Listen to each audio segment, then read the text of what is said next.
Hola, soy Natalia Cabrera y les doy la bienvenida a Aquí América. Este es el magazine de France 24 para revisar en profundidad las noticias y las historias de nuestro continente. Y esto es lo que veremos hoy.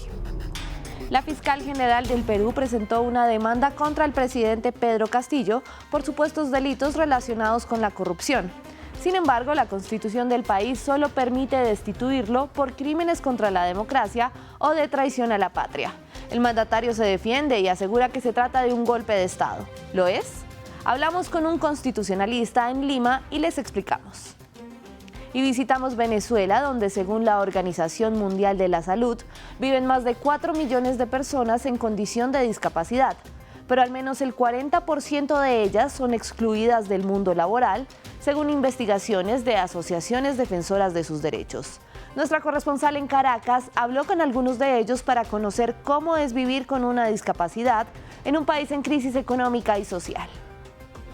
Y octubre es el mes de la sensibilización sobre el cáncer de mama, el más común y la segunda causa de muerte entre las mujeres de las Américas.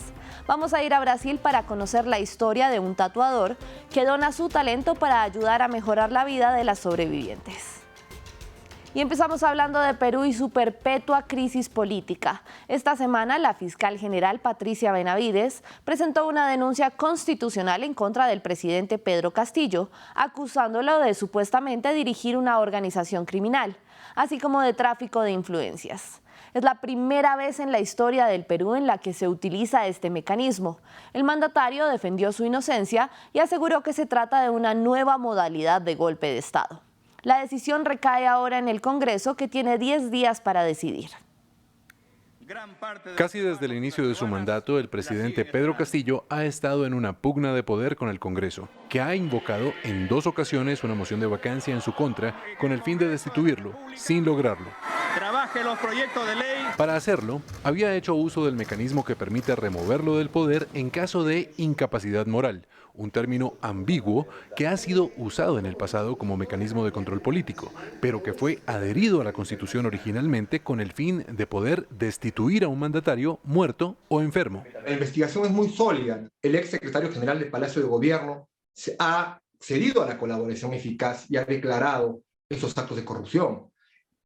Funcionarios muy allegados al presidente de la República han declarado en esto. O sea, no es una persecución política, es una investigación muy, muy seria. ¿Cuántos hospitales, carreteras, comisarías, puentes, obras públicas en general se dejan de hacer porque el dinero va destinado a la corrupción?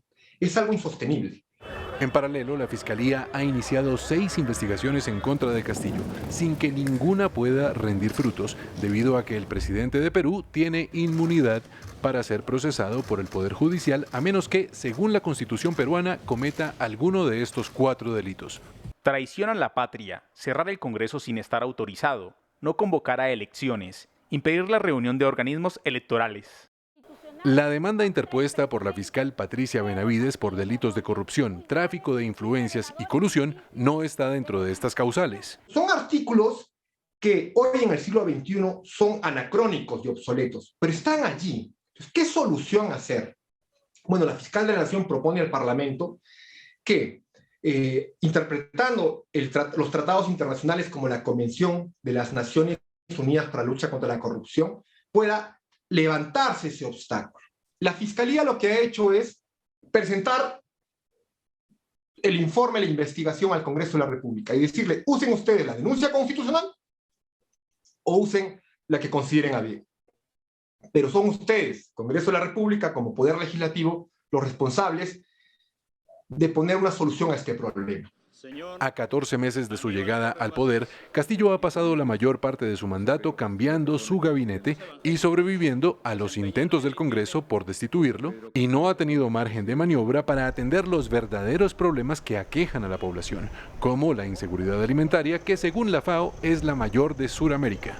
El Poder Legislativo, con los 130 congresistas, el Poder Ejecutivo con el presidente y 19 ministros, y el Poder Judicial, no es uno que tenga más poder que otro, hay un pesos y contrapesos.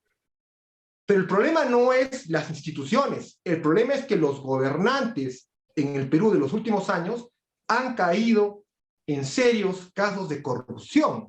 La dinámica hace que el Poder Legislativo tenga un 84% de desaprobación y Castillo un 65%, según el más reciente sondeo del Instituto de Estudios Peruano. El 60% de los ciudadanos quiere elecciones anticipadas, tanto para renovar el Poder Legislativo como el Ejecutivo. Vamos a revisar brevemente las noticias de Estados Unidos de esta semana. El Comité del Senado que investiga el asalto al Capitolio del 6 de enero de 2021 por parte de seguidores de Donald Trump, cuando los legisladores certificaban los resultados de las elecciones en las que fue electo Joe Biden, aprobó de manera unánime citar al expresidente a declarar al respecto. Además, reveló imágenes inéditas de ese día, en el que se ve a la presidenta de la Cámara de Representantes, Nancy Pelosi, llorando y pidiendo ayuda. Trump no aclaró si asistirá o no, pero envió una carta al panel asegurando que nuevamente, sin pruebas, hubo fraude electoral en esos comicios de 2020. El jurado del caso contra Nicholas Cruz, el joven que asesinó a 17 personas en una escuela secundaria de Parkland, en Florida, en 2018, recomendó sentenciar a cadena perpetua al atacante en vez de pena de muerte en contra del joven de 24 años. Algunos padres se mostraron decepcionados, pero el hecho de que su madre hubiera consumido alcohol durante el embarazo fue uno de los atenuantes de la decisión. La condena será dictada en noviembre. Cruz utilizó un rifle que compró legalmente. Y hablamos de otro tiroteo, el de Sandy Hook, en Connecticut, en 2012, porque esta semana el locutor Alex Jones fue condenado a pagar $965 millones a las familias de las víctimas por haber dicho que el hecho se trató de una farsa para incentivar, según él, los controles de armas en la Unión Americana. Este es uno de los tiroteos más mortíferos de la historia del país. Dejó 28 víctimas mortales y el autor, Adam Lanza, lo perpetró con un rifle que adquirió legalmente. Vamos a hablar ahora de Venezuela. El gobierno de Nicolás Maduro defendió su gestión para garantizar los derechos de las personas en condición de discapacidad en el país. Sin embargo, organizaciones no gubernamentales y la población misma lo contradicen y denuncian que la protección de sus derechos se ha quedado solo en el papel. Nuestra corresponsal en Caracas, Daniela Zambrano, preparó el siguiente informe al respecto. Carlos Fuentes ha vivido la mayor parte de su vida en silla de ruedas tras un accidente que lo dejó cuadripléjico. Se traslada en transporte público, pero las precarias condiciones del servicio y la falta de infraestructura para personas con discapacidad complican aún más su movilización. No hay escaleras eléctricas operativas, tengo que pedir ayuda a algunos buenos samaritanos que pasen para que me ayuden a bajar la escalera. Y si por una mala suerte se llegan a caer, imagínense rodar por todas esas escaleras en esta condición, es terrible. Desde 2007 en Venezuela está vigente la ley para personas con discapacidad, que abarca derechos y garantías en materia de educación, trabajo, accesibilidad y transporte, pero en la práctica no se cumple. Los afectados, como Gisandra, quien perdió la mayor parte de su movilidad en un accidente de tránsito, denuncia que en el país las personas con discapacidad no tienen acceso al mercado laboral formal. Si no trabajo independiente, no tengo posibilidad de que alguien me contrate, pues. Una silla de ruedas, por su alto costo, también resulta inaccesible para la mayoría. Hay quienes, como Gisandra, han logrado adquirirlas gracias a fundaciones privadas que reciben dinero desde el exterior. Hemos entregado 10.000 y pico de sillas. Y sacando la cuenta el otro día, nos daba una silla por día, que suena tonto, pero no es bien complicado. El pasado mes de julio, el Parlamento venezolano aprobó en primera discusión un proyecto de ley para garantizar la inclusión laboral y la adecuación de los espacios de trabajo para personas con discapacidad. La Organización Mundial de la Salud estima que en Venezuela hay cerca de 4,5 millones de personas con algún tipo de discapacidad. Sin embargo, el último censo oficial hecho en el país fue en el 2011. La falta de estadísticas dificulta la atención de esta población. Octubre es el mes de la concientización de la lucha contra el cáncer de mama. Y vamos a Brasil, donde cada año se detectan 66.000 casos nuevos de esta enfermedad. Nuestra corresponsal en Río de Janeiro nos lleva a conocer a Beto. Él es un tatuador que usa su arte para reconstruir de forma gratuita los pezones de las mujeres que pasaron por una mastectomía y una posterior reconstrucción mamaria. Veamos el informe. En abril de 2020, el mundo de Carla se vino abajo. En plena pandemia, descubrió durante un examen de rutina que tenía un cáncer maligno en el pezón. El diagnóstico fue complicado porque me pilló en un momento de sufrimiento.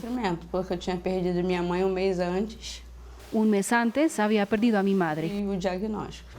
Los médicos se retiraron la areola de su seno. Además, Carla tuvo que pasar por un ciclo de quimioterapia. Al final, esta mujer consiguió vencer la enfermedad. A sus 41 años, solo desea volver a la normalidad. Eu me sinto pouco. Yo me siento un poco mutilada. No tengo mucho valor de mirarme en el espejo porque sé que está faltando una parte de mí. De mim ali. Hoy es el día en que Carla va a recuperar su autoestima gracias al trabajo solidario de un tatuador. Hola, mi amiga. Hace 11 años, Beto realiza tatuajes gratuitos a mujeres que perdieron sus mamas. A gente vai avaliando como tá ficando. ¿Ya te hicieron un injerto alguna vez? Beto examina los pechos de Carla para poder copiar exactamente su pezón. Es un procedimiento rápido pero muy preciso. En poco más de media hora, Beto tatúa la areola completa. El resultado es espectacular.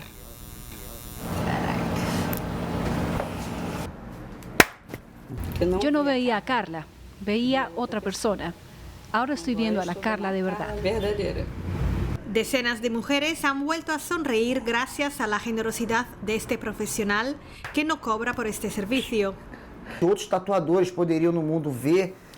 Otros tatuadores en el mundo podrían ver eso, sensibilizarse y ayudar.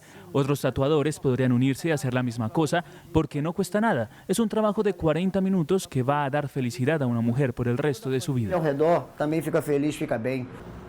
Beto sigue cuidando de estas mujeres incluso después del tatuaje. Alguna, como Marcia, vuelve a por otro, un lazo rosa que identifica a las pacientes oncológicas.